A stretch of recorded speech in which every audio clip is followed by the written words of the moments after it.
Bonjour et bienvenue sur Les Clés de la Réno, le podcast qui t'accompagne dans ta rénovation pour aménager et décorer la maison qui te correspond, celle qui te fait rêver.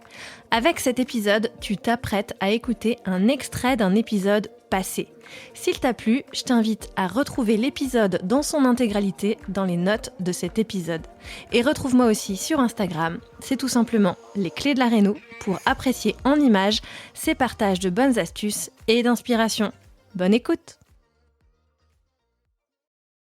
Parce qu'effectivement, la rénovation, c'est un projet excitant, mais c'est aussi un projet complexe qui demande à la fois créativité, planification et prise de décision multiples et surtout réfléchie. C'est une aventure effectivement qui est remplie de promesses de transformation et de renouveau. Et quand on est fan de déco, on peut avoir 1000 idées à la minute. Et bien souvent, l'envie de se lancer rapidement dans les travaux pour voir ses idées se concrétiser peut prendre le dessus, alors qu'un projet d'une telle ampleur, ça peut effectivement t'imposer de multiples contraintes en termes de temps, en termes d'argent, mais se précipiter dans ses choix, c'est souvent l'assurance de décisions qui vont s'avérer approximatives, car tu n'auras finalement pas pris le temps de considérer si ça te correspond vraiment, à la fois sur l'ambiance, sur l'univers que tu souhaites créer et sur les questions d'aménagement et de fonctionnalité. Et il est essentiel selon moi de donner à tes inspirations le temps de mûrir avant d'engager les travaux.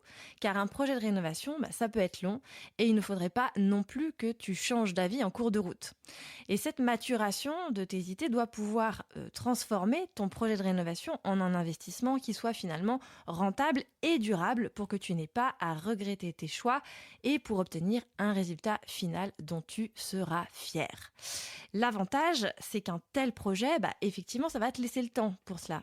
Déjà, rien qu'avec les délais administratifs qui peuvent être imposés pour acquérir le bien ou pour obtenir les autorisations d'urbanisme, puis parce que souvent, les artisans ne sont peut-être pas disponibles aussi vite que tu l'aurais souhaité.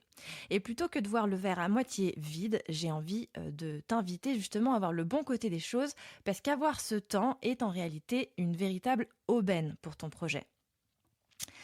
Parce qu'effectivement, la première étape, ça va consister à prendre conscience de tes propres tendances durables. Il est essentiel de penser à long terme et de choisir des matériaux et des solutions qui résisteront à l'épreuve du temps, en termes d'usage évidemment, mais surtout à l'épreuve de ton temps, dont tu ne te lasseras pas en cours de route. Pinterest, Instagram ou encore les magazines sont effectivement une source d'inspiration inépuisable et le plus difficile, ça va effectivement bien être de trouver un mode d'emploi, ton mode d'emploi, pour trier toutes ces idées plus belles les unes que les autres. Au milieu de toutes ces images créatives et pleines de personnalité, il est parfois compliqué de déterminer ce qui te plaît vraiment à toi et rien qu'à toi. Et plutôt que de te précipiter sur la première idée qui t'a tapé dans l'œil, il va être important de prendre du recul et d'identifier les éléments qui apparaissent régulièrement dans tes sélections. En identifiant ce qui revient souvent, que ce soit effectivement en termes de couleurs, de matériaux ou même d'idées d'aménagement, tu prends conscience de ce qui te parle, ce dans quoi tu te reconnais et avec quoi tu as envie de vivre au quotidien. Le danger avec des choix qui pourraient être trop tendance, c'est qu'ils pourraient rapidement te lasser. Et quand on entreprend des travaux importants comme dans une rénovation, nul doute que tu n'auras pas envie de recommencer dans quelques années. Et voilà, c'est fini pour aujourd'hui. On se retrouve très vite pour le prochain épisode. Et d'ici là, note le podcast sur ta plateforme d'écoute préférée. Ça m'aide toujours énormément. Et surtout, porte-toi bien.